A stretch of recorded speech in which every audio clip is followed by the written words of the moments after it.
Good evening. Welcome to the regularly scheduled meeting of the Farmington Hills City Council. I will now call the meeting to order. It is Monday, January 21st. God, I can't believe how much this month is speeding by already. And we will begin, as we always do, with the Pledge of Allegiance. To the flag of the United States of America and to the republic for which it stands, one nation, under God, indivisible, with liberty and justice for all. Next is the roll call. Council members Newland. Here. Massey. Here. Bruce. Here. Bridges. Here. Bolaware. Here. Mayor Barnett. Here. Next is the approval of the regular meeting agenda. Is there a motion? Dr. Massey? Thank you, Madam Mayor. I would move approval of the agenda as published. Support. It's been moved by Dr. Massey, supported by Mr. Bridges. Is there any discussion? Seeing none, all in favor say aye. Aye. None opposed. Next is a proclamation recognizing February 2023 as Black History Month. And Dr. Massey, will you do us the honors? I would be happy to. Thank you. Whereas the City of Farmington Hills takes pride in recognizing February 2023 as Black History Month, celebrating the many notable contributions that African Americans have made in our community, our country, and our world. And whereas we applaud the vast cultural, economic, political, and social contributions made by people of African ancestry who helped build this great nation, and we honor their valuable contributions to professional fields, including education, law, government, science, business, sports, the arts, and their brave service in the United States Armed Forces. And whereas we embrace the multicultural diversity of people of color in Farmington Hills and express our gratitude for how their influence enriches the history and culture of our city and unites and sustains us as a community. And whereas we uplift our African American community leaders, business owners, and professionals and promote the Black community as part of the rich tapestry of our whole inclusive Farmington Hills community. And whereas we join others in recognizing and rooting out systemic racism, health disparities, and other inequities in our community so that all Black people and other people of color feel welcomed, valued, and celebrated. Now, therefore, be it resolved that Vicki Barnett, the mayor of the city of Farmington Hills, on behalf of the city council, does hereby proclaim February 2023 as Black History Month and calls upon our citizens, public and private institutions, businesses, and schools to honor the history and the achievements of Black Americans and reflect upon the efforts needed to create a world that is more just, equitable, and prosperous for all people. Thank you. And we have Gerald and Rachel Allen here to accept. Come on up. Yep. Hello. Oh, you're Gerard. Okay. Well, we had it written down, but yeah, you did do it right. I did it wrong. Do you want me to come down?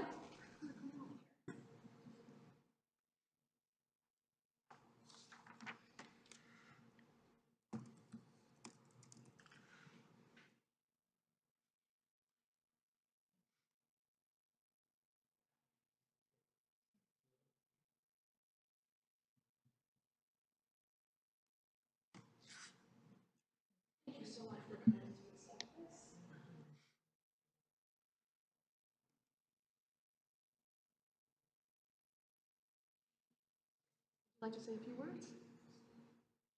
Oh, good.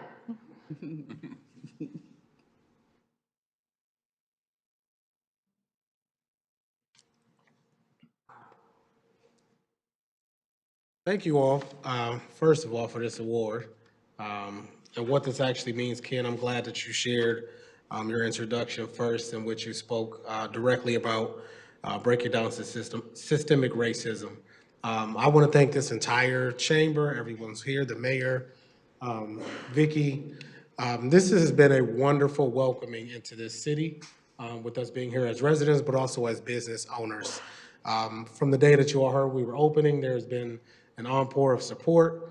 So I want to thank you for that and for what this actually means for the both of us. Rachel and I kind of dream about things like this. We're kind of weird in that way that we imagine that we are here and accepting awards and we get to do this together and celebrate. So I just want to say thank you to you all. This means a lot. We will frame this and make this one of the most important things you see when you walk into our building at Centric Place. So thank you very much. Thank you. Thank you very much. And I misread Mr. Allen's name. It's Gerard. So I want to welcome Gerard and Rachel here to receive the award tonight. Thank you, The thank you. proclamation. Thank you. Thank you. Next is a proclamation recognizing the 70th anniversary of the Farmington Players Community Theater. And we will have Jackie Bolaware, please read that proclamation. Sure. Thank you. The proclamation for the Farmington Players Community Theater 70th Anniversary Celebration, January 31st, 2023. Whereas the City of Farmington Hills takes great pride in recognizing the 70th anniversary of the Farmington Players Community Theater, and whereas we applaud this vital local organization and honor the founders and participants for their valuable contribution to the richness of our community's cultural art scene.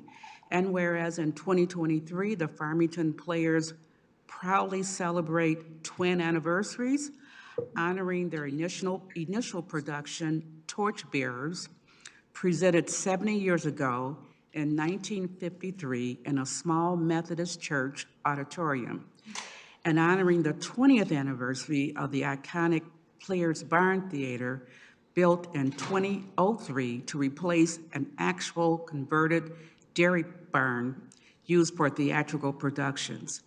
And whereas the Farmington Players grew from a 1951 dramatic study group in the Farmington branch of the American Association of University Women into a thriving theater company that has produced over 80 theatrical productions and counting in their current facility.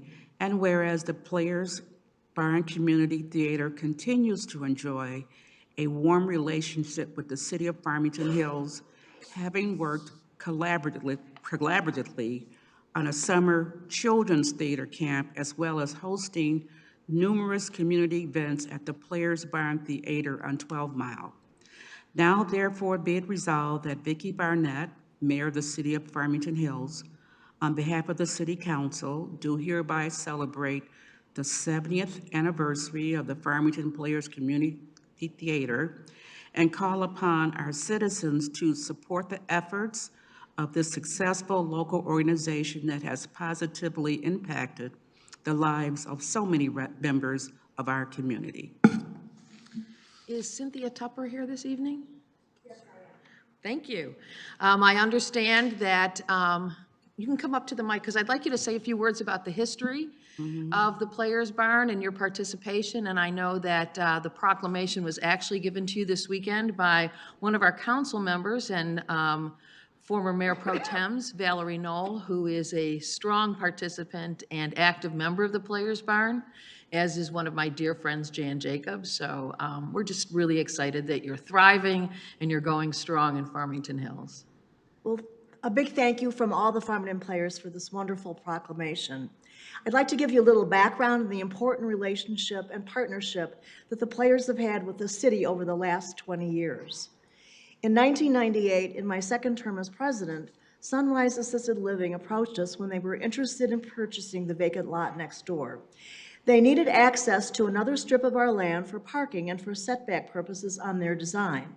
They wanted us to take down and move our building in exchange for a $250,000 donation to jumpstart our fundraising. After many months of evaluating this new path and having already done much of the homework, during the past 2 years, we reached a consensus with the membership to take the leap forward. The property needed to be rezoned, so we cemented our Sunrise arrangement with new zoning in a planned unit development, or PUD, with the City of Farmington Hills, plus a legal agreement with Sunrise to share a common space and part of the new parking lot. We began working with an architect to come up with a new building design and finally got the cost down to $1.5 million. Next, we undertook a massive fundraising effort with membership pledges and community outreach. We were working with a professional fundraising consultant who suggested we approach the city for a contract to rent our new theater. The city of Farmington Hills agreed it would be a great partnership and contracted to rent our facility for 5 years for youth theater and concert events. At this point, the city had a mandate from the public for more cultural arts, and the combination stage, gym, and the Caustic Center was less than ideal. Our relationship with Steve Brock, the city manager, and Nancy Kumandoris, the cultural arts liaison, was an absolutely critical part of the puzzle. We would have not have succeeded without that city's support. From September 2000 to 2002, we performed 10 plays in Barnes & Noble's bookstore community room, while we continued to fundraise and begin the new building construction. In 2002, we discovered that Sunrise had bought another assisted living chain, and they now owned another facility at Middle Belt Road, about 2 miles from the barn. Since that new facility was not fully rented, they decided to delay their building construction as we pushed forward. In February 2003, our third and final fundraising gala was now in the new building. Each gala fundraiser featured a play, great food, donated from all the local restaurants, and a silent auction that raised at least $30,000 per event. It is most important to mention that many city officials attended all 3 of these events. Steve Brock even bid and won a walk-on part in one of our productions, Stalag 17, which we made him do it. He did it. In closing, I can only say that so many people did so much more than we expected. The city was fantastic. Not only did they give us $50,000 per year in the rentals, but they often gave us the money early. They allowed us to store all the rigging weights we had taken from the George Burns Theater in the basement of the new courthouse until 2009, when we could finally afford to install a complete rigging system. It's very important to mention that our rental arrangement lasted for 17 years with the city until COVID shut us all down, and then the beautiful refitted Hawk opened when we all reemerged in 2021. Coming back from COVID has been a unique challenge for live theater with no income for 1 year and building back our audience.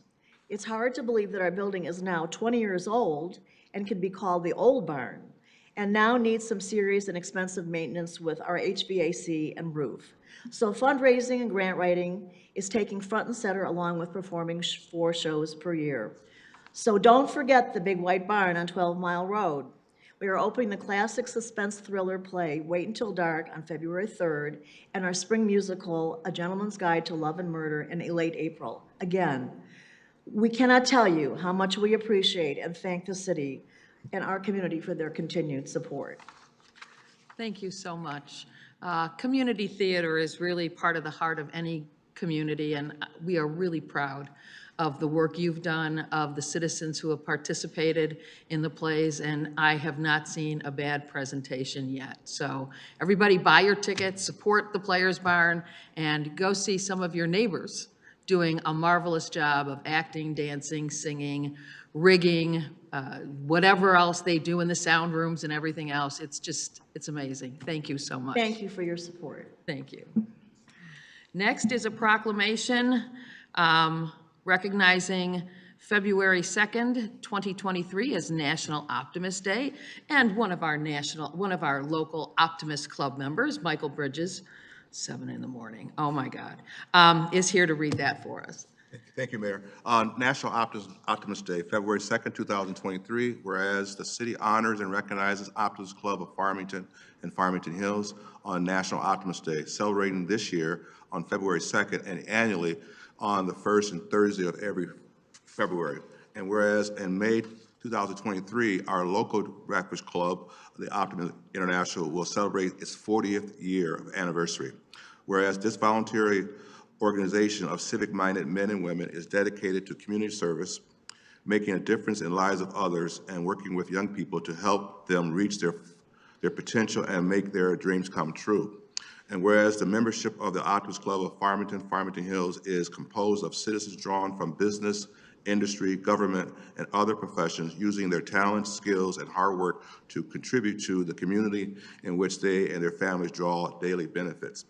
And whereas there are 2,400 Optimist clubs of Optimist International with more than 70,000 members worldwide who are contributing to their communities and encouraging a greater exchange of ideas between young people and adults. Now therefore be it resolved that Vicki Barnett, the mayor of the city of Farmington Hills, on behalf of City Council, do hereby proclaim February 2nd, 2023 as Optimist Day and call upon our citizens, public and private institutions, businesses, and schools to recognize our local Optimist Club and honor this vital organization committed to the improvement of youth and community. I want to may add also that we have 3 Optimist members on this council. I want to recognize my council member, my friend here, Council Member Ken Massey, serves on the board of directors, and we have Council Member Dr. Randy Bruce, Mayor Pro Tem, also serving that board as well. So I just want to make that point known as well. Yeah, So you thank do breakfast, I do lunch. Okay. Do we have anybody from the Optimists here other than the 3 of you? Are you going to take it to their next I meeting? think one of us will want to take that out. I'll give it to the Mayor Pro Tem since he's the next guy in line there. There you go. Okay, and you'll deliver that on the 3rd? Yes, perfect. Okay, and then we have one final proclamation for the Social Determinants of Health Month, and I will ask Councilmember Newland to read that proclamation. There's a proclamation for Social Determinants of Health Month, January 2023. Whereas social, economic, and environmental factors including but not including to food security, housing stability, built environment, education, and transportation, collectively known as the social determinants of health, greatly influence a person's health status, and whereas reducing barriers to social and economic opportunity in conjunction with access to quality health care, medical care, is essential to improving health outcomes, and whereas disparities in social determinants of health unfairly disadvantage specific individuals and communities and contribute to stark, persistent, and preventable health inequities and disparities. And whereas community partnerships that coordinate policies, systems, and environments produce a more comprehensive and sustainable approach to improving health by bringing together expertise, advocates, and resources to address complex issues that impact the social determinants of health. And whereas the City of Farmington Hills supports the statewide Social Determinants of Health Michigan Roadmap to Healthy Communities that seeks to advance health equity by using a framework of improvement, alignment, and innovation at the state and local level for a greater impact in communities. And whereas greater awareness of the importance of addressing the social determinants of health promotes prompt action from policymakers and community leaders to improve health and equity. Now therefore be it resolved that Vicki Barnett, Mayor of Farmington Hills, on behalf of City Council, do hereby proclaim January 2023 as Social Determinants of Health Month and would call upon our citizens to support those important efforts to ensure equity and positively impact the quality of life for all members of our community. Okay. And Molly David's here from one of our members of our community health commissions here. Okay. Would you like to present this to her?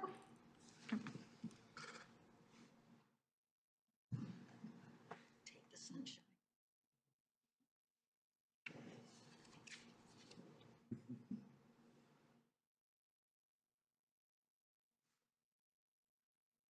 Don't they?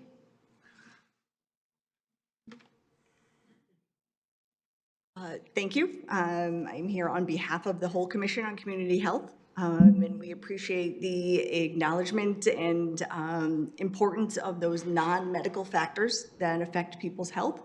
And our commission continues to work with organizations, businesses, and governments to make sure that the citizens of Farmington Hills and Farmington have what they need. Thank you. Thank you very much. Next is the report on independent legal review and subject matter review for the Police Department Training Program for Situational Awareness. Here comes Chief King.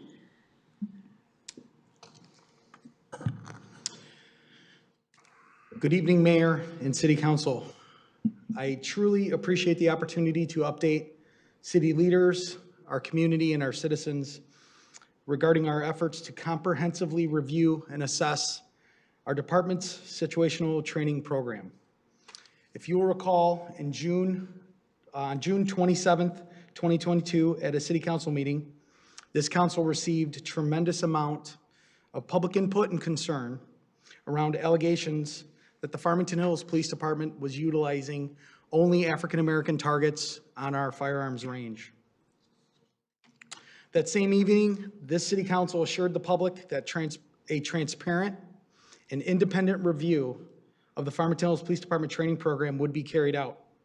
In addition, I made the commitment that every resource would be utilized to investigate, review, and assess our training programs to ensure that the Farmington Hills Police Department meets or exceeds all state, federal laws, state accreditation standards, and the national law enforcement best practice and standards in providing leading edge training to our officers to prepare them to provide the highest level of police service to our residents. In addition to an independent legal review, City Council also authorized a complete review of the Farmington Hills Police Department situational training, awareness training by an independent, nationally recognized subject matter expert. This is in addition to an internal department investigation conducted by my department, external validation from the Michigan Commission on Law Enforcement Standards, or MCOLS, external validation from the Michigan Association of Chiefs of Police, and a full legal review of our training and its significance by Miller Canfield. This evening, I am happy to introduce Tom Moreau and Clark Kimmerer from Winborn Consulting to provide their final findings on the Farmington Hills Police Department situational training program. Thank you.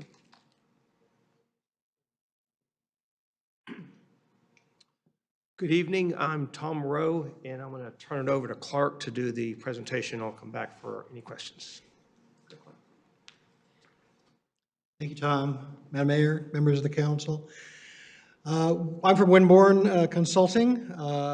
Very briefly, I had a career with the Seattle Police Department, 31 years. I was assistant chief, second in command of the department for the last 16 of those years, and oversaw many of the functions of the 19th largest municipality in the country in terms of training, policy development, discipline, a whole host of the things that we're going to describe to you as our findings in our report. So we were asked to basically from top to bottom look at the training programs at Farmington Hills. I will say that our scope is very well defined. We are conducting a thorough and systematic view of many aspects of Farmington Hills Police Department. This is the first of 3 phases of studies, and it is defined again as a look at the situational, otherwise known as a threat and risk-based program, comprehensive program of training that is centered upon basically 3 central topics or questions. 1, officer safety protocols and training. 2, firearms training qualifications, which obviously includes an examination of use of force. And finally, as Chief King mentioned, whether Farmington Hills is in compliance with state and national standards, as in particular best practices around their training policies and programs and protocols. So I want to say that, you know, we'll have some commentary upon the controversy that occurred in June of 2022. Both Tom and I did not begin really the assessment of that particular event until we completed the research that have led to our findings. We did not want to basically in any way preempt a rigorous examination of that incident before we really knew precisely what it was that the programs and policies and procedures of Farmington Hills were as compared, as related to the best practices around the country.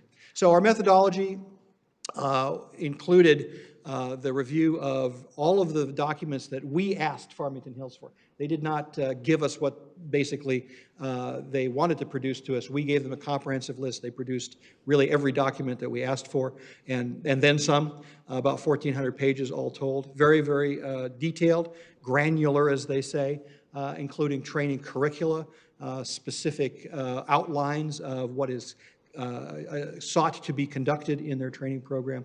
In addition, we looked at the national body of relevant research into these same kind of practices and topics.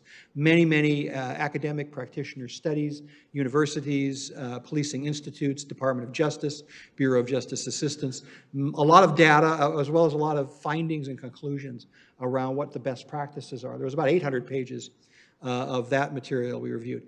We did interviews with a number of internal police commanders, officers, sergeants, the city manager, obviously Chief King, and used a lot of their kind of guideposts as they presented candid observations about their training. And fundamentally, we relied upon, for Tom and I, many decades of experience and association with police agencies around the country, and in some relevant manner, the recent experiences I've had in the academic community as a facilitator of seminars for the Naval Postgraduate School in Monterey. So I've been in contact with over 400 different agencies around the country, their policies, their practices, what works, what doesn't, what their challenges are. So that's kind of a brief outline of how we approached this very important topic.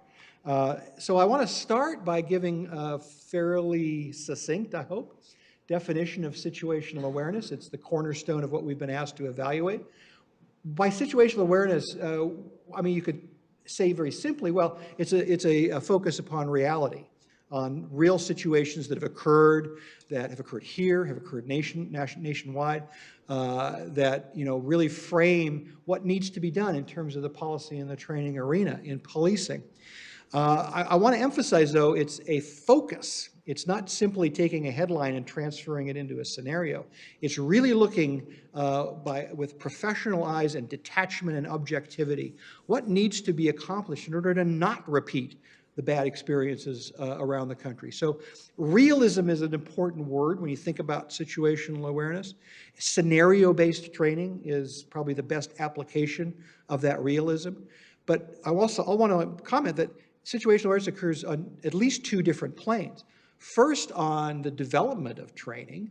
Second, on training officers for personal situational awareness. And the best expression of that, at least one of the best expressions, is training in what is so-called shoot, don't shoot scenarios.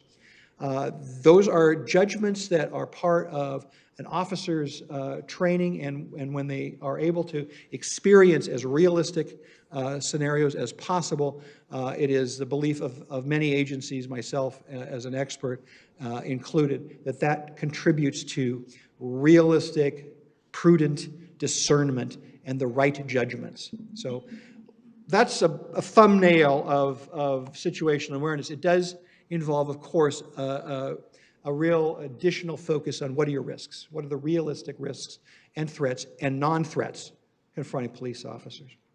So I'd like to go through the key findings of our study and then conclude with some comments about the target controversy from June 2022.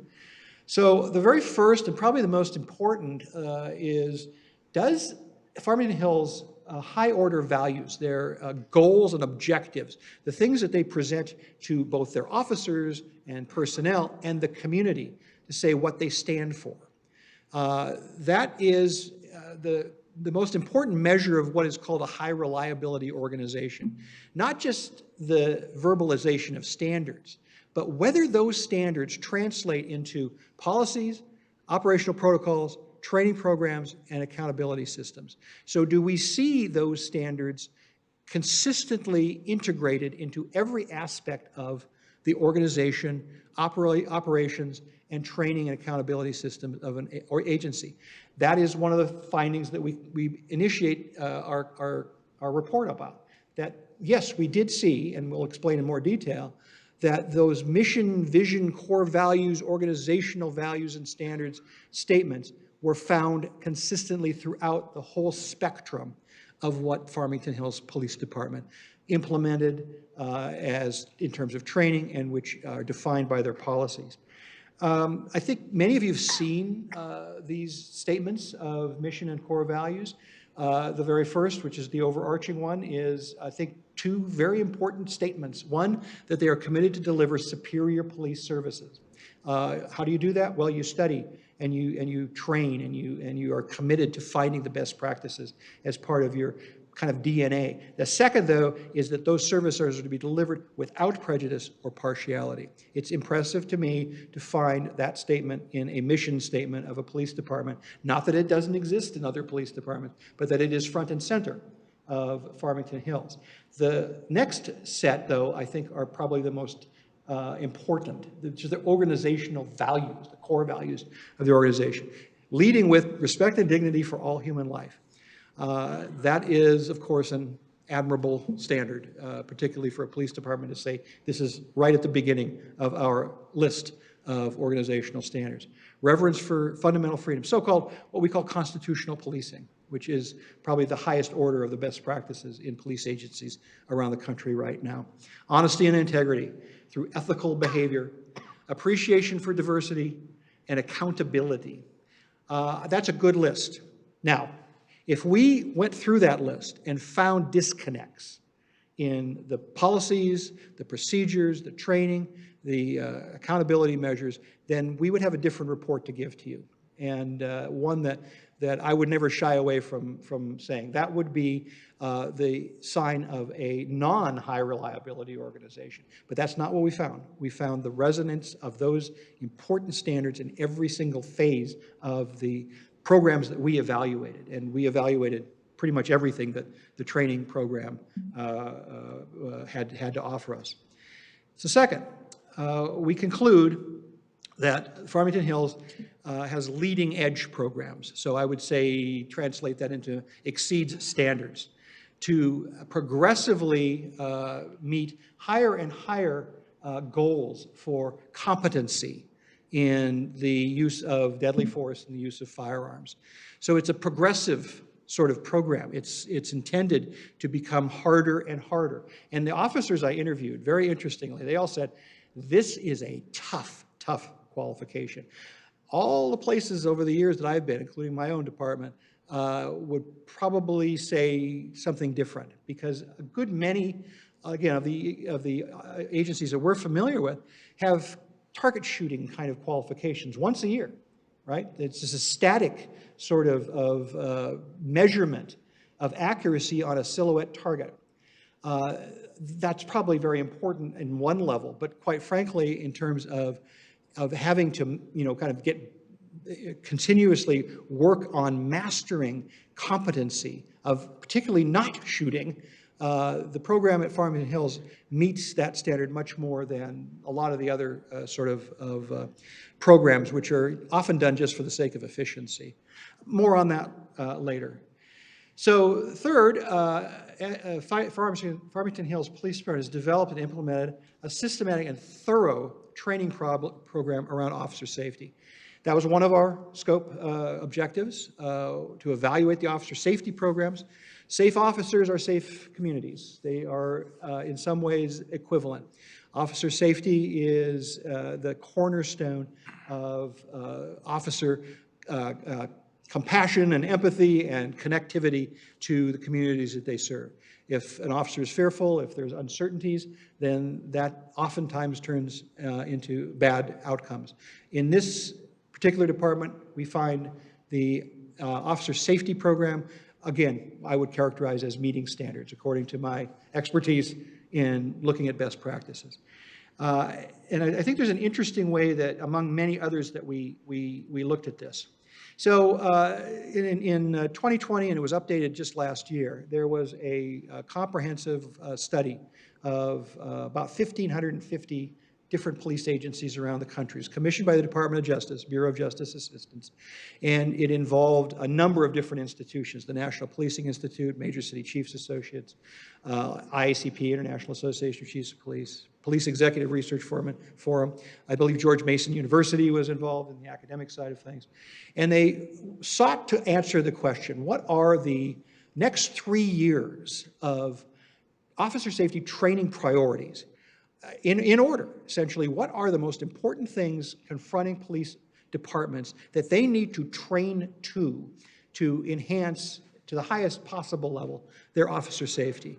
This was a list they came up with. I mean, I got to read it, but, you know, contacts with the mentally ill has been pretty much universal. School and active shooter, mass shooter, scenario training for deadly force. That includes not shoot, don't shoot kind of simulations. A number of different things that are on that list. I think you can look at them and go, yeah, that all makes pretty good sense, actually, about what officers should be focused upon and trained to.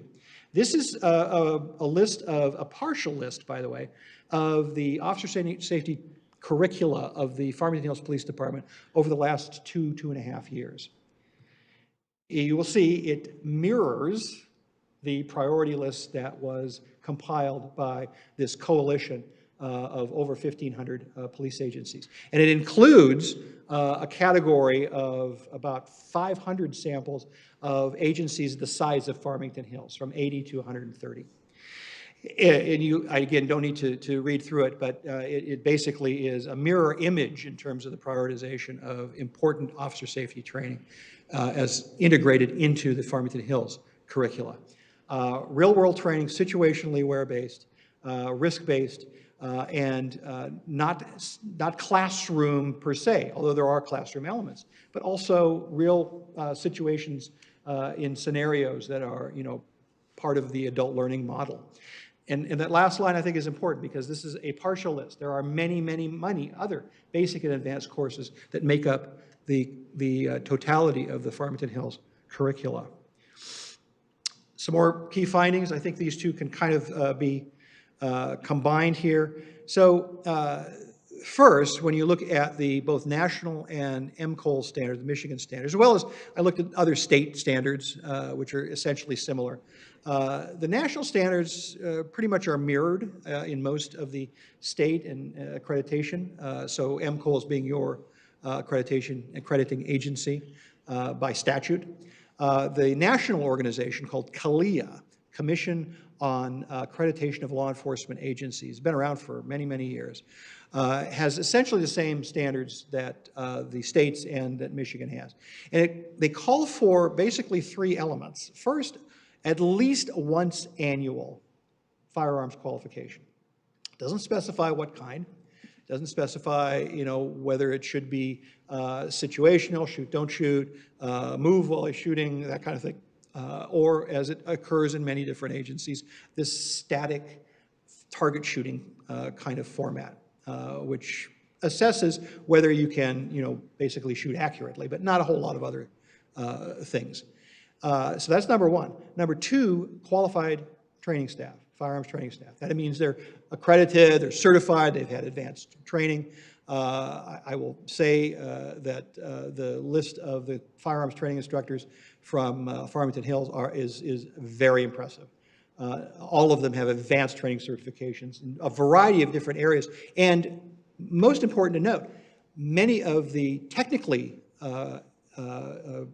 expert instructors also have training in and certification in, like train the trainer training, in implicit bias training and fair and impartial policing training, dealing with the mentally ill, dealing with people with autism. I mean, I thought that was very interesting. So there's a lot of crossover in terms of the training certifications that the firearms training cadre has. Finally, number 3, do you have a process of remediation when an officer fails to qualify?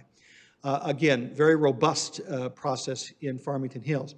If you fail, and basically the standard is 100% pass-fail, then you are immediately put into remediation, and you're not getting out of it until you basically correct the problem and successfully qualify. So among the things that, you know, are kind of related, I think, but definitely need the kind of assessment that we conducted, is how are you measuring that? How are you ensuring that these standards, these protocols, this training is being successfully implemented? And so we looked then at, well, what is the system of accountability? How are we monitoring and otherwise correcting or beginning to, you know, identify deficiencies? So again, a quick list here. The bottom line is this is a high reliability organization list of accountability systems and measurements, starting with something which I have not seen very often in a police agency, and that is a very, very plainly stated competency standard. One would think that would be not surprising, but essentially the police agency is saying you can be found incompetent. If you are not meeting a fairly high benchmark of standards, then your competency becomes an issue that might require either remedial action or even potentially personnel action. That is something I guess I found rather remarkable. The others, I think, are what you find in the agencies we're familiar with in terms of quality accountability systems. First, a very, very plain, immediate complaint investigation format.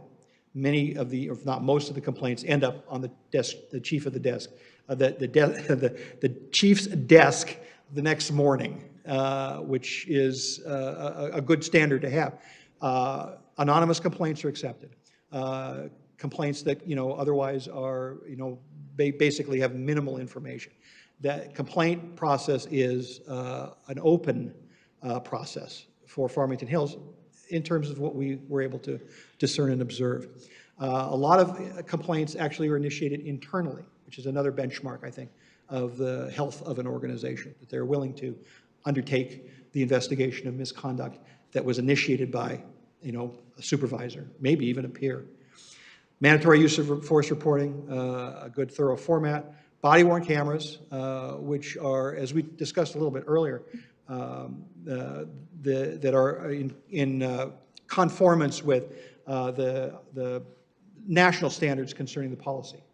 So their policy mirrors the policies that have been identified as being the required and significant kind of conformity standards around body-worn camera deployment. In-car camera systems, again, I mentioned the 100% pass-fail qualification. And then I think significantly an early warning and employee conduct and performance monitoring system called Guardian Tracking, which enables supervisors, enables really pretty much anybody in the department, principally supervisors and commanders, to continuously track the performance of employees and to create a database, essentially, of the record of both good as well as potentially problematic performance for every employee within Farmington Hills.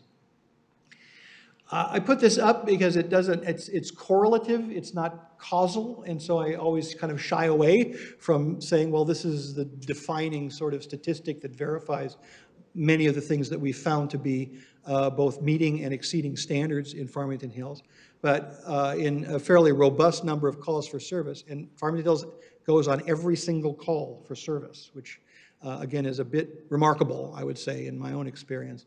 The use of force incidents, which are the reportable use of force, are a fairly low number. I mean, one is too high a number in many regards, but not if the force used was reasonable. If it's objectively reasonable and necessary, then it's absolutely vital to document it, but the finding will, basically exonerate the right use of force, right? So the numbers kind of speak for themselves. Going years without any complaints, to me, is something I find, again, kind of remarkable. 2, 4, well, it's going to depend on how, rigorous the investigation is, and I found them to be very rigorous in my review. So I want to talk now about the target. So we entered this, this project without any kind of preconceptions. Right? My standard, which is more of an academic standard, is objective reasonableness and neutrality. I wanted to see what Farmington Hills had by way of its policies, procedures, training, accountability measures. So at the end of all the things I just presented to you, that's when I really took a look at the target controversy and the issues that kind of involved understandably, the controversy was a controversial issue, and one that was presented, with some level of real objective concern by citizens and by members of the council. So when we looked at it, first thing we looked at was the same kind of criteria that we used to judge all the aspects that we've talked about, which is what is the state accreditation standard? What is the best practice? What are the elements that go into the use of photorealistic targets for the purpose of qualification? And I would say if I found that there were exclusive use of a particular racial group, an African-American racial group, which were essentially the target that was being focused upon as a threat, I would be saying something very different up here to you. That is not what I found. There were 15 to 16 state-mandated and approved targets of various photorealistic individuals in various poses as well as optional target options that involve whether they were armed, whether they were carrying a cell phone, whether they had a Coke can, and the purpose was to force officers to make split-second decisions about whether the individual they were confronting in this qualification, both test and training, was a threat. More of those targets were non-threats among all races, all genders, all kind of physical kind of characteristics. And that is also true of their Milo simulator system, which has over 850 or so scenarios, all people represented, all different states of either distress, threat, but more than any other non-threat. And again, split-second decision-making, training that is aimed at creating both appreciation for the fact that they are involved with human beings, not silhouettes, and also that more times than not, it's not a threat. But when you discern a threat, that's when the test comes in, when the action that is required of you has to be brought to the fore. So I did not find, Tom and I both did not find that that incident was a repudiation of the standards of the Farmington Hills Police Department, not by a stretch. That it conformed to situational awareness standards, which are, in my mind, a best practice. And I think that the chief, is continuously monitoring this. There were some recommendations that came out of the various inquiries into this matter. I think that the department is doing pretty much everything that is possible in terms of appreciating diversity and inculcating the values of impartiality, as well as effectiveness in its relationships with the public. That's kind of a conclusion that is derived from a review of all the different programs that we reviewed, as well as the value of situational and risk-based training. So our recommendations, there are many. There were 42 recommendations. Here's some of the more important ones. So keep doing what they're doing, right? The situational-based emphasis of integrated training according to their high-order values is laudable. I think that's an important approach to take. But share more information. Share the formats and systems of how your programs are audited and updated. Become more external, I think, in terms of how you report out the various efforts you're making, both in terms of the training, but also your relationships with the community. I found in the interviews with the officers some real kind of sadness that they were being perceived as being racist. I mean, every one of the officers I interviewed said, that's not who we are. And many of them said, we understand, but I also said, that their training, so rigorous, so involved, so exacting, was something they would not trade away. That was the cornerstone of their officer safety. It also, I think, was a point of pride. So I'll share that with you. I thought that was kind of telling, and I think that they were very sincere in their representation of how they looked at this particular controversy. A couple others that I think are worth noting. One, I think risk is a defining process for everything a police department does. And actually, risk and threat assessment is a good part of what Farmington Hills does now. But I'd look at it in terms of every aspect of their organization.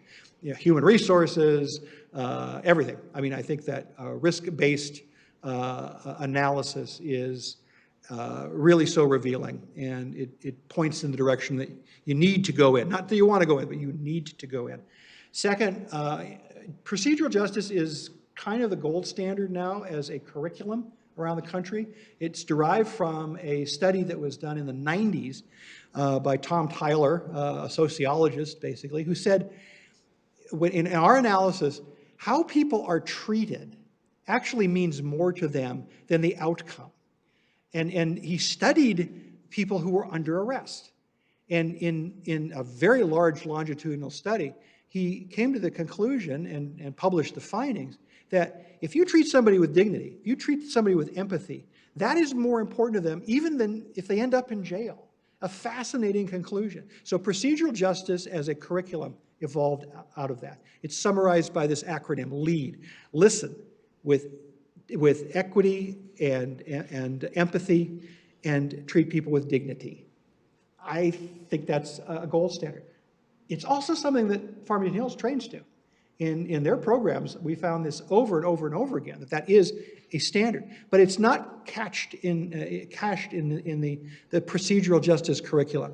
So I believe they've now even taken this advice and integrated the actual procedural justice curriculum into their training program. Finally, we want as much communication as possible. That's kind of behind our initial recommendation about keep doing what you're doing, but talk more about it. So we have found two things around the country that really are effective. In, again, our experience with other agencies. One is public safety surveys.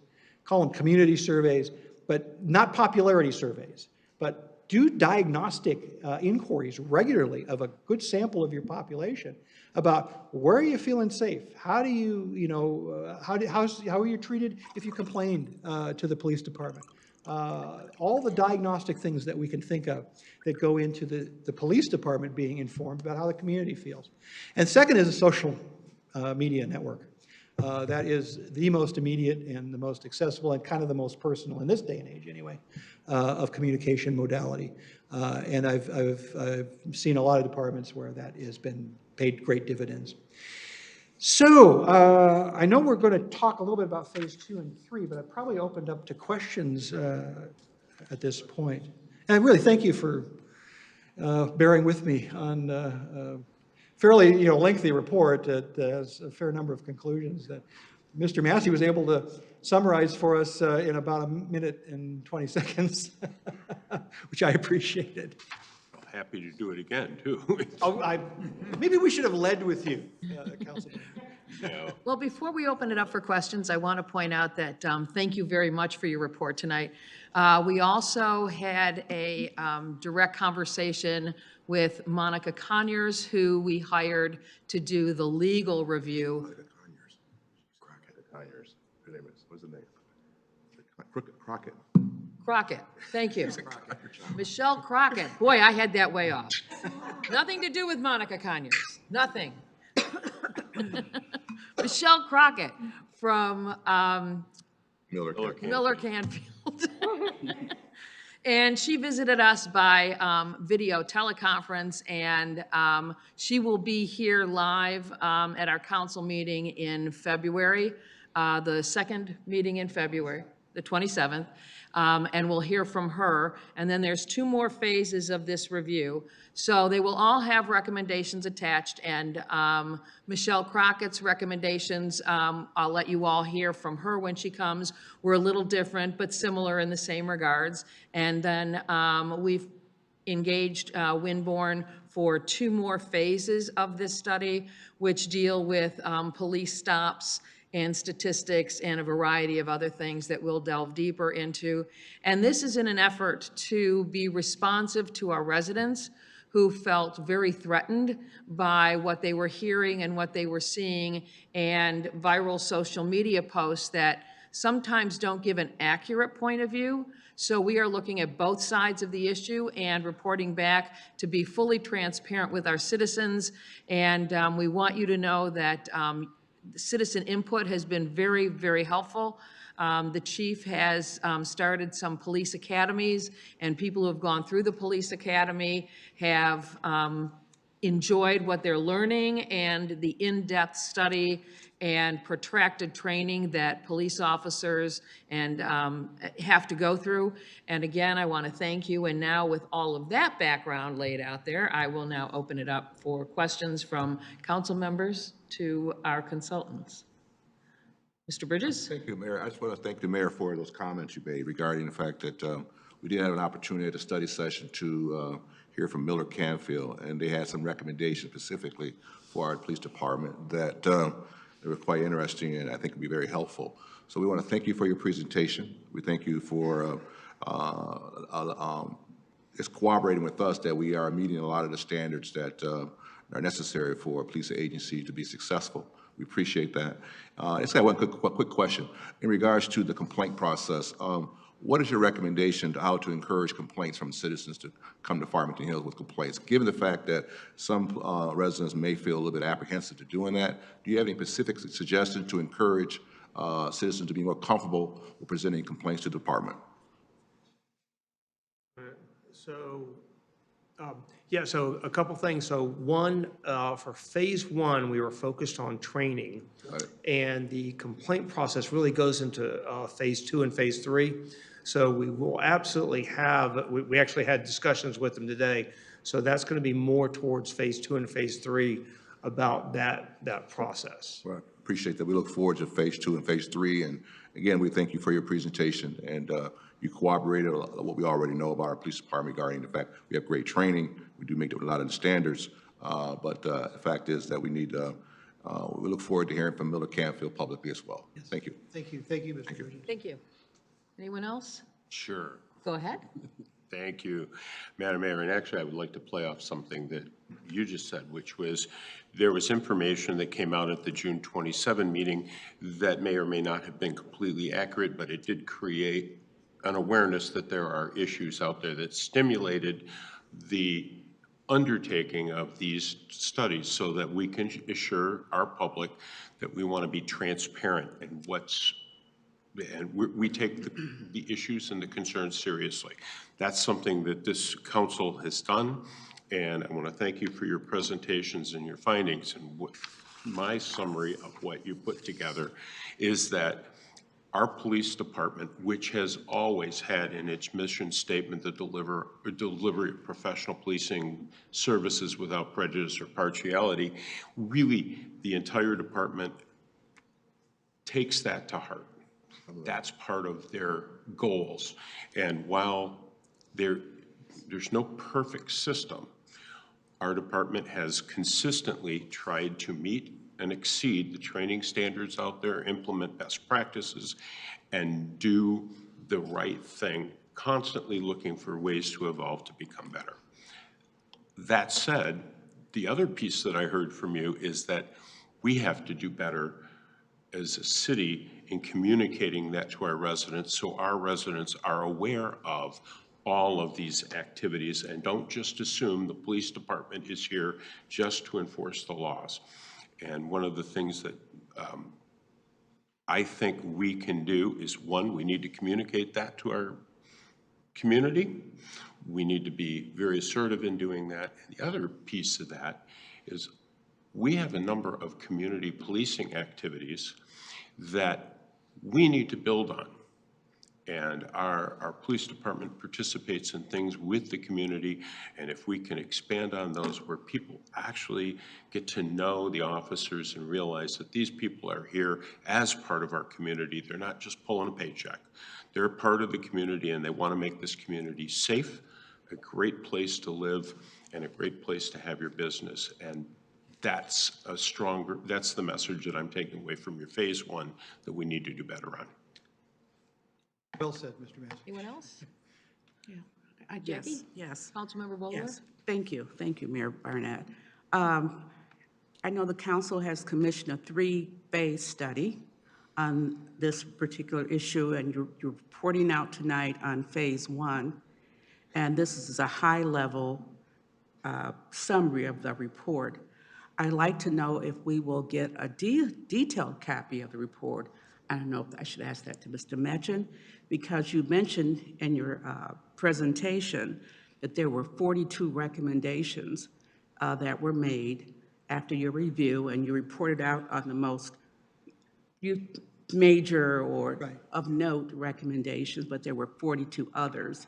And I'd like to see what those 42 other recommendations are. Yes, ma'am. Chief King saying, you should have the full report, so. I think we do. We do? It came attached to a city manager update. Not in this, it came Not in this previously. package? Oh, okay. Well, I have to look for that report. Do we, it was attached to an earlier report from the city manager? I believe it was included in either a previous weekly or directly emailed to council, but I will confirm that. Okay, Anything else? that's it. That's it for me. Thank you so much. I have an extra copy if you, I'm going to look for it. okay, good. I, Online as well, I'm sure, isn't it? Is it online in our council packet? It's with the city manager. Just the city manager's report? Just your, I'm sorry. The full report wasn't in the packet. Yeah, the full report wasn't in the packet, I think just the slides. right, yeah, we would like to see the full report. Full report? Sure. Okay. I know I have the slides, but I have not seen the full report. So am I correct that we have not seen the full report? We've only seen the slide presentation? Or have we seen the I will confirm. 52-page I will report? confirm that. There's Okay, been a all couple right. of versions going around, yeah. All right, thank you. Confirm that, council. Thanks. Okay, and I have just a few comments. I want to thank you for your due diligence and your exceptional reporting. But more importantly, I want to thank the city council for coming together as one strong unit and demanding we get to the bottom of any problems that exist in our community where people don't feel welcome and a part of the community and members of this wonderful city that we all live in. And I want to thank the chief of police for being very forthcoming. Chief King, you've been standing in the back here this whole time tonight, and you really have responded to everything that's been asked of you and more. And you lead a department with dignity and fairness and a love for this city that I can't express any other way but saying thank you very much from the bottom of my heart. And to the city administration, thank you for letting us run roughshod a little bit and make sure that we got to the bottom of the situation. So we will be looking forward to Ms. Conyers' report. Ms. Cochran. Oh, my God. Oh, my God. Mr. TV station, please get it correct from me next time. That we look forward from the Miller Canfield report from our attorney that we hired there. There, I did it. And for a written report on phase 1 and then follow up with phase 2 and phase 3, which again, all of this will be shared with the public. And we will continue to do outreach. And if there's any citizens listening or tuning in later, please feel free to comment. If you have suggestions, if you have any concerns at all, please let us know what's on your mind. We really need to make sure that you are moving along with us, and if there's any questions we can answer, we'd be happy to do so. So thank you very much. That's December 29th. Next is, 06. I'll get through this Cockrell Crockett mess sooner than later. We will get to it.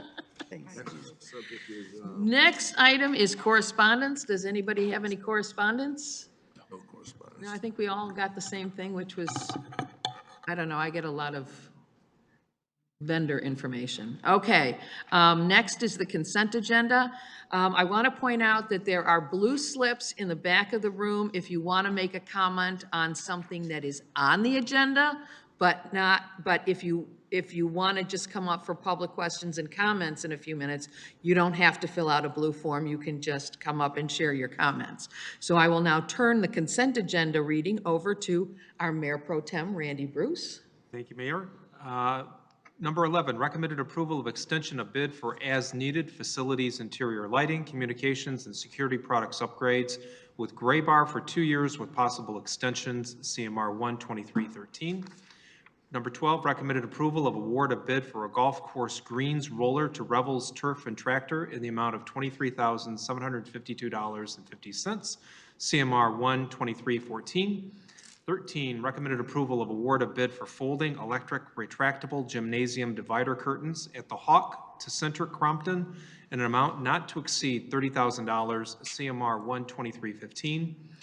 Number 14, recommended approval of purchase of HVAC filters for city buildings to Midwest Air Filter Incorporated and Filter Engineering Corporation in an estimated yearly amount of $22,000 with extensions, CMR 12316. Number 15, acknowledgement of second quarter financial summary and quarterly investment reports. Number 16, recommended approval of City Council study session meeting minutes of January 9th, 2023.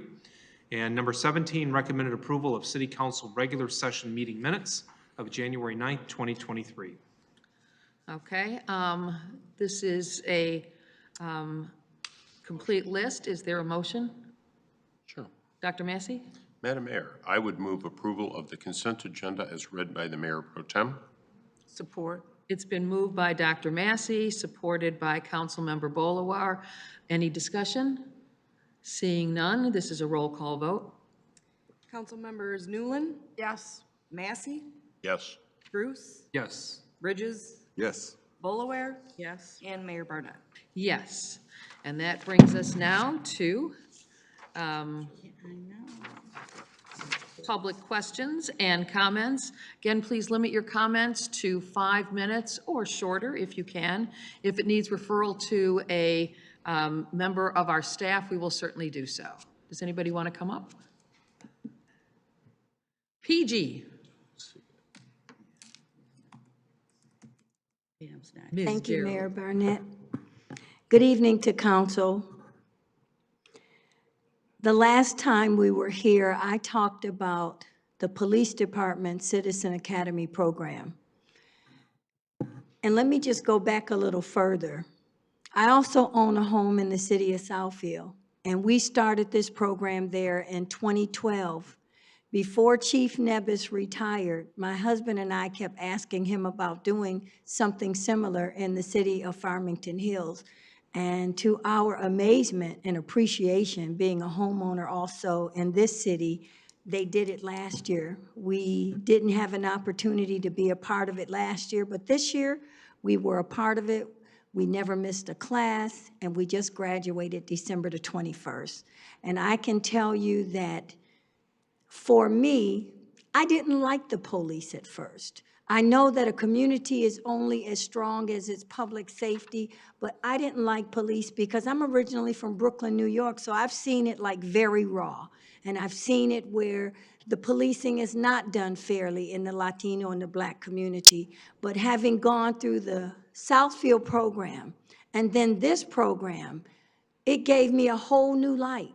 When you watch these videos of how a normal police stop can potentially turn into a shootout, it's really scary. We have more officers that take their oath to protect and serve seriously than we do have officers that are bad officers. So we need a national registry, or we need to focus on the, I think it's the Gilly-O'Brady, where it would prevent an officer from going to a different jurisdiction if he's had some administrative issues or not legitimate force type situations on some of the people that were arrested. But the program that we had here, it just really gave you an idea of what's involved in policing. It's a hard job.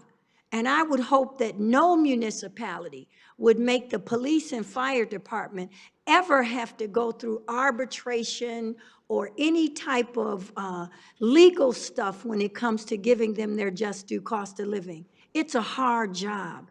And because of all the bad cops, it's not the kind of job that it used to be where kids grew up and said, I wanted to be a police officer. You know, they can hardly find people. But if the police department is going to take the time to properly vet people mentally, and then look at all the things that they talked about as far as their skills, and out of a batch of 20, they can only get 3 good cops, to me, that's a good number. But anybody that lives in Farmington Hills, you can go through this program free of charge, and you should do it.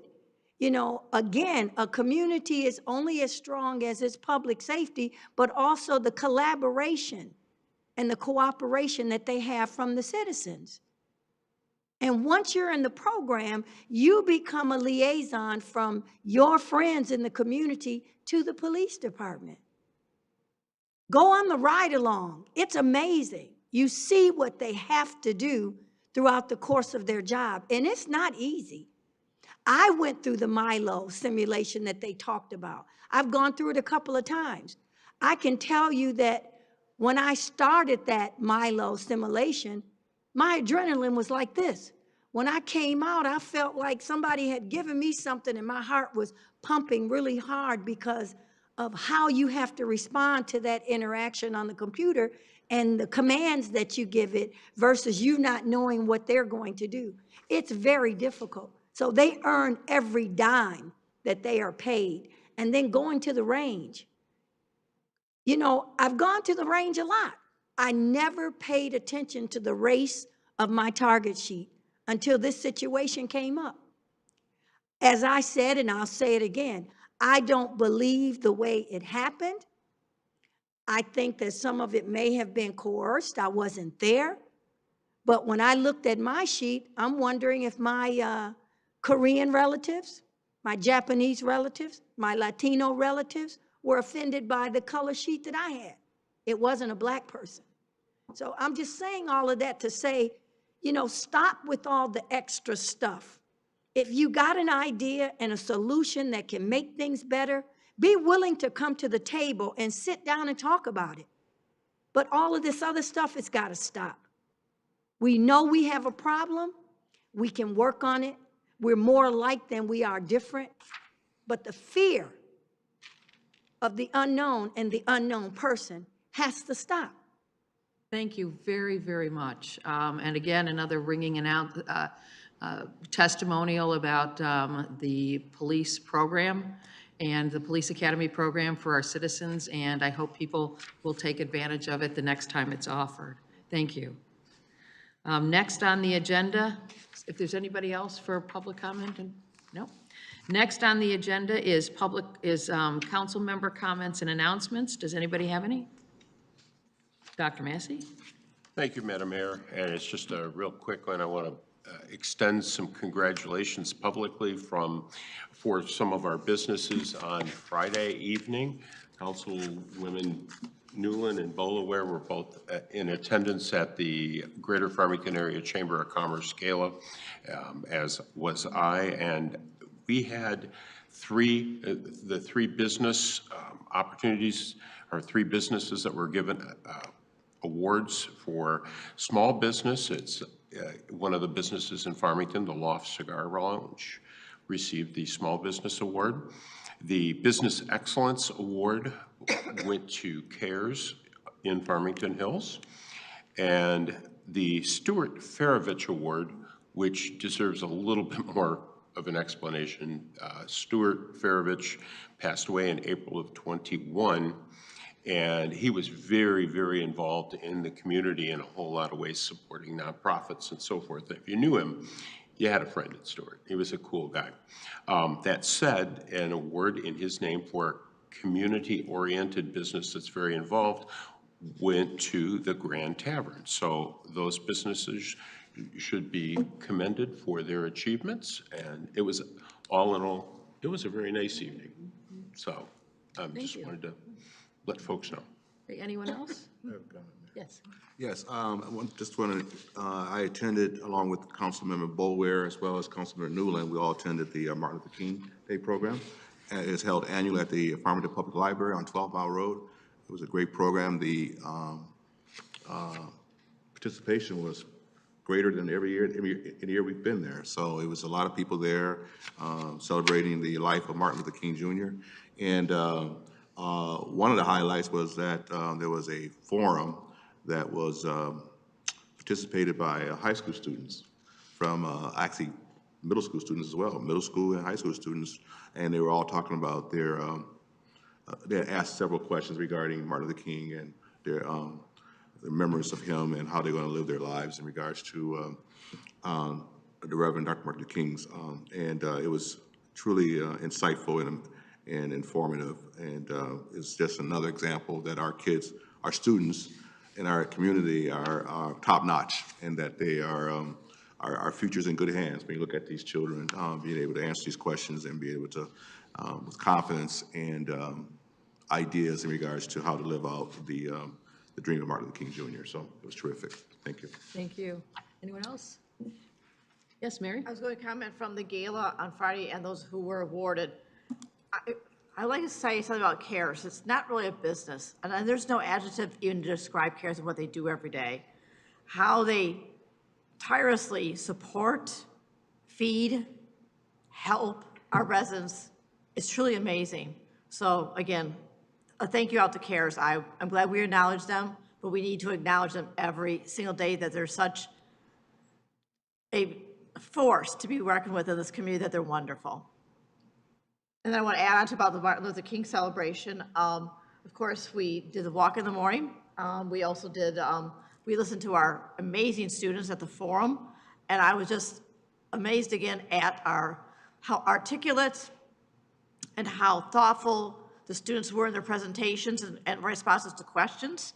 And then again in the evening, we attended, it was what was the title of the project they had? Challenge. Challenge how they would like to see their community. And the artwork, the inspiration from our students, again, was truly awesome, inspiring. So thank you.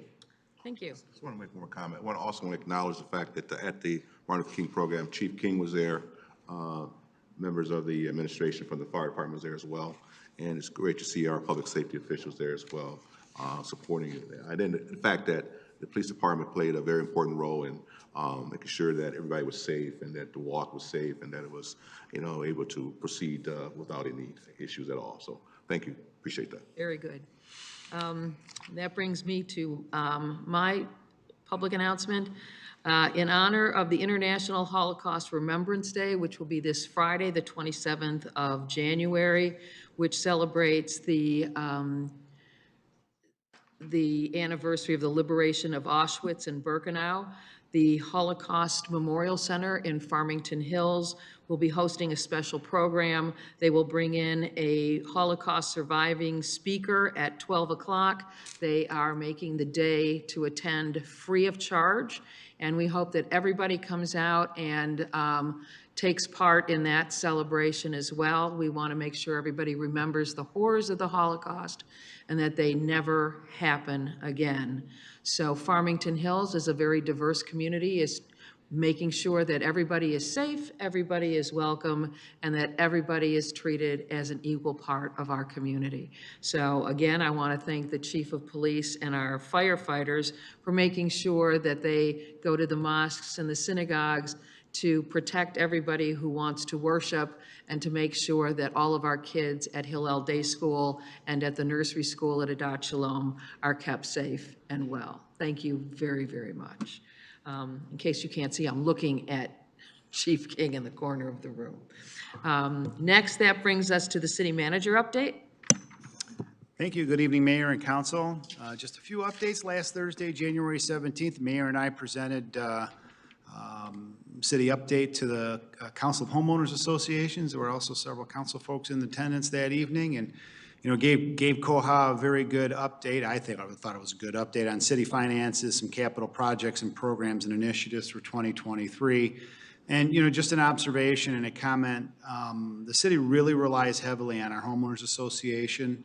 And so anybody that's out there that's listening, if you have any time on your hands, we would strongly encourage our residents to participate as much as possible in your homeowners associations. It's a great way for us to be able to communicate with folks really down at the neighborhood level. The Red Cross had a blood drive, I think, a couple weeks ago, earlier this month. They had 78 donors registered, 77 units of blood were collected, and we also had 4 first-time donors. Looks like later on this week, winter weather is going to make a return. National Weather Service has predicted 4 to 6 inches of snow on Wednesday, and I just wanted to remind our residents, because this is pretty much the first significant snowfall we've had this winter, that our winter maintenance policy calls for snow plowing of neighborhood streets when we receive 4 inches or more of snow. And for snowfalls for less than that, the city provides salting and sanding of neighborhood street intersections and other critical areas throughout the city. If we do receive more than 4 inches of snow, we kindly ask that residents move their vehicles out of the road if possible, so that our Department of Public Service crews can clear the roads effectively. And if you're one of these folks that really want to watch and know when your street will be plowed, if we do get more than 4 inches of snow, we will likely have our snow plowing progress map on our website, where you'll be able to see if what sections we're working on, which ones are in progress, and which ones have been completed. And one last note, I did look through my records, and I did send the full Winborn Phase 1 report to City Council in a January 6th email. Yeah. It followed the weekly memo that had the wrong attachment. So I sent an update. Thank you, Mayor. Thank you. And that now brings us to unfinished business. Number 7, consideration of approval of the enactment of ordinance C-2-2023 to amend the Farmington Hills Code of Ordinances, Chapter 34, zoning, Article 5.0, site standards, Section 5.7, recreational equipment or trailers, in order to revise the time period during which recreational equipment or trailers may be parked in residential districts for loading, unloading, and maintenance, and summary for publication. I'm going to turn this over to the city attorney. Charmaine. Good evening. You snuck up there. Everybody's sneaking up on me tonight. We're silent. Good evening, Mayor and Council. Charmaine Kettler-Schmaltz, the Director of Planning and Community Development. This enactment of the ordinance document is your second reading. You had the introduction at your last meeting. This is a request for enactment of the same ordinance to increase the time frame for folks who have RVs to load, unload, and maintain from 24 hours to 72 hours. If approved this evening, the ordinance would go into effect in 21 days. Okay. Is there a motion? Mr. Bridges? Yeah, I have a motion, Mayor. That's absolutely. Thank you. Move the council approve the enactment of ordinance C-2-2023 to amend the Farmington Hills Code of Ordinances, Chapter 34, zoning, Article 5.0, site standards, Section 5.7, recreational equipment or trailers, in order to revise the time period during which recreational equipment or trailers may be parked in residential district for loading and unloading and maintenance, and summary and approval of summary for publication. Is there a second? Support. It's been moved by Mr. Bridges, seconded by Councilmember Newland. Is there any discussion? For the residents at home, this is a complaint that came in from a resident requesting this change, which we have acted on to extend from 24 hours to 72 hours, the time at which you can service your recreational vehicle before a trip and to unload it afterward and to perform minor maintenance. So this is a roll call vote. Council members Bridges, Yes. Bruce, Yes. Massey, Yes. Newland. Yes. Bolaware. Yes. Mayor Barnett. Yes.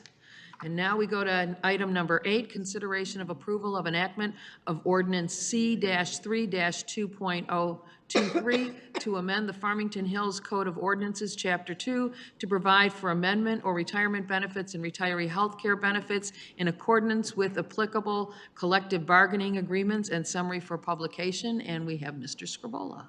Hello. Good evening. This is one last call. Just get a long presentation this afternoon. My voice is kind of shot, sorry. One last call for the ordinance changes. This is relevant to the ASME folks and to 47th District Court. I hate to be repetitive. You've heard this all before. I'll try to make it really brief. But these changes tonight will open the system for the 47th District Court exempt people, about 6 people that have been hired since September 1st of 2015, when the system was closed for them, for new hires. It'll also fully enact all the changes that you approved from the ASME contract that you approved on January 9th. So this will put into effect the purchase of prior service credits and reciprocity of service credits from other communities via ordinance that were not specifically covered in the contract, similar to what we did with all the other units for the ordinance changes you approved on December 12th. So, and a couple of other modest cleanup items, so. Okay, thank you. Does anybody have any questions? Anybody have a motion? Yes. Mayor Pro Tem Bruce? Thank you. I would move the approval of the enactment of Ordinance C3, 2023 to amend the Farmington Hills Code of Ordinances, Chapter 2, to provide for amendment of retirement benefits and retiree health care benefits in accordance with applicable collective bargaining agreements and summary of publication. Support. Okay, it's been moved by Dr. Massey, by Dr. Bruce, supported by Dr. Massey. This again is a roll call vote. Mayor Barnett? Yes? Council members Bruce? Yes. Massey? Yes. Newland? Yes. Bolaware? Yes. And Bridges. Yes.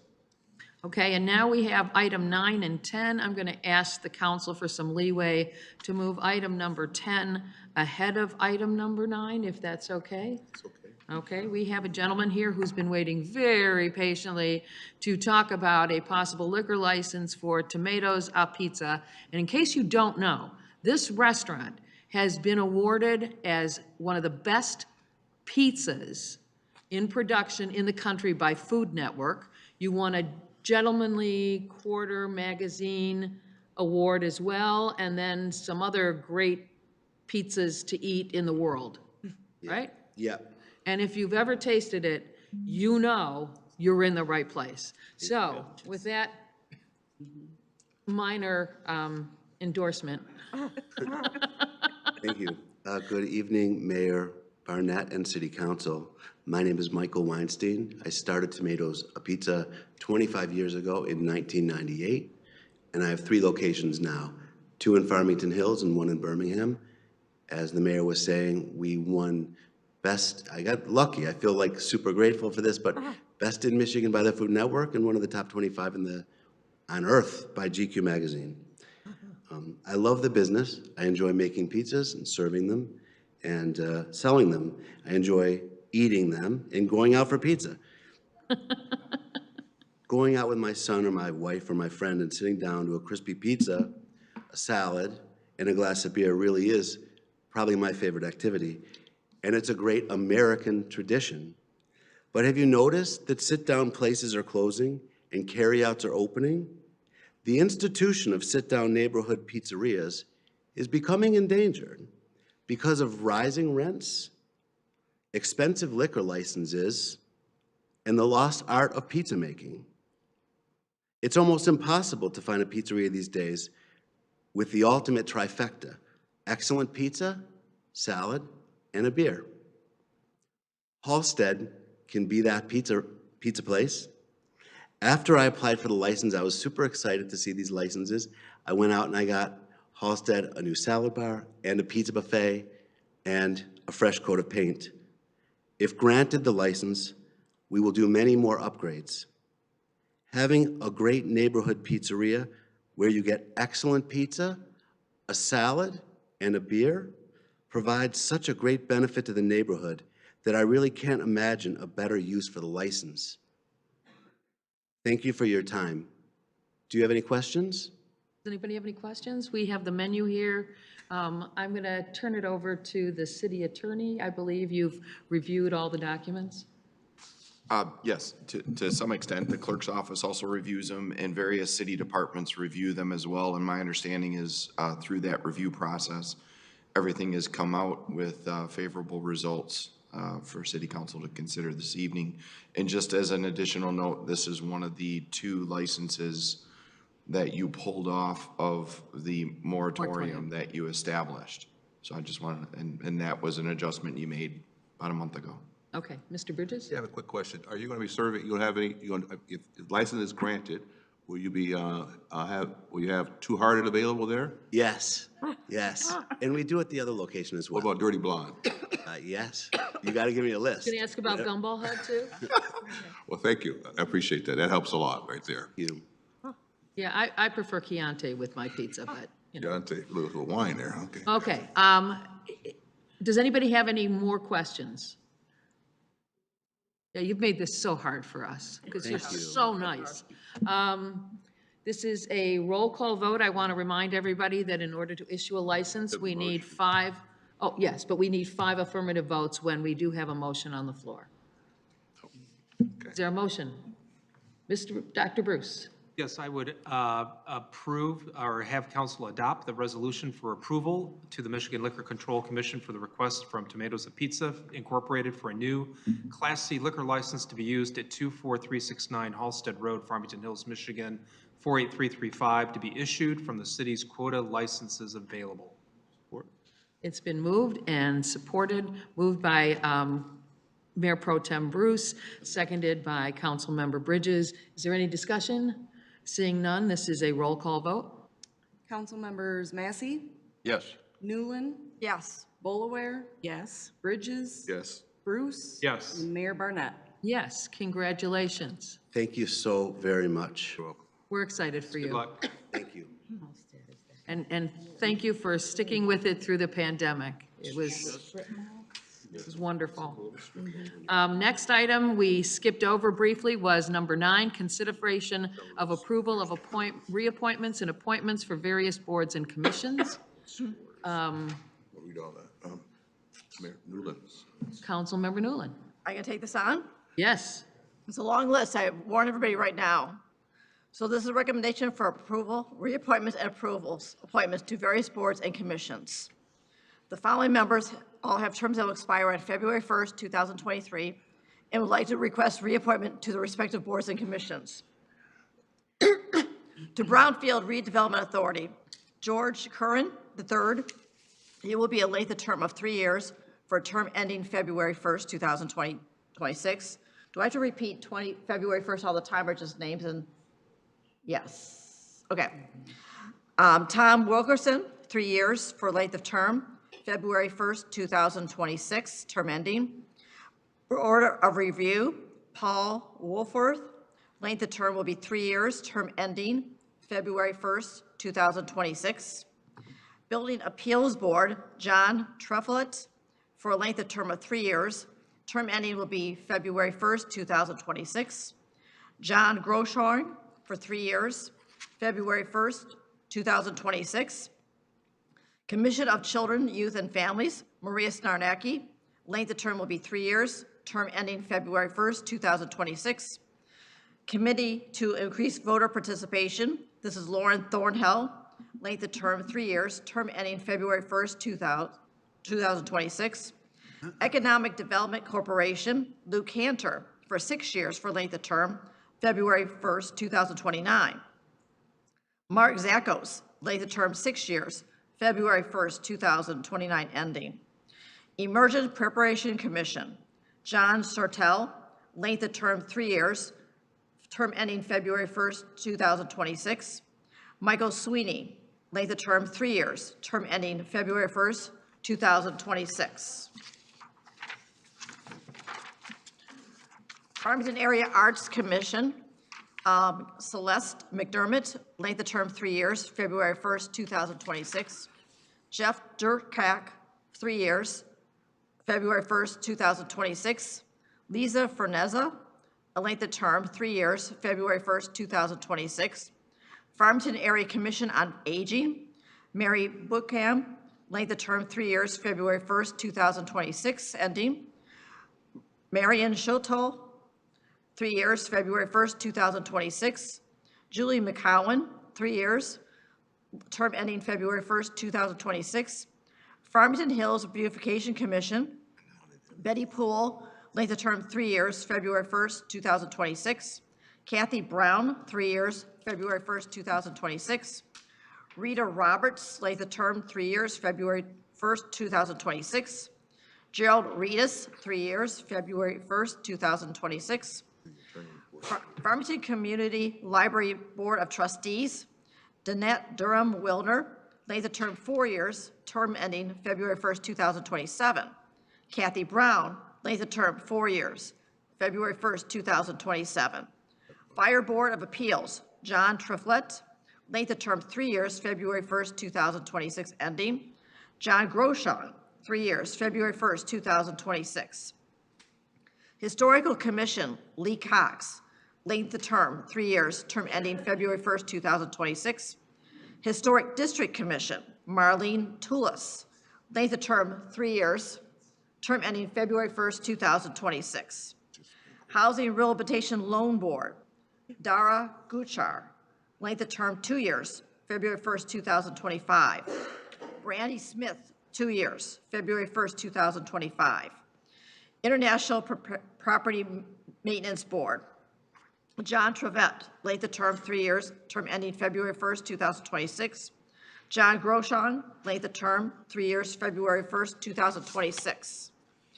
Parks and Recreation Commission, Larry Winkleman, length of term 3 years, February 1st, 2026. Steve Smithson, 3 years, February 1st, 2026.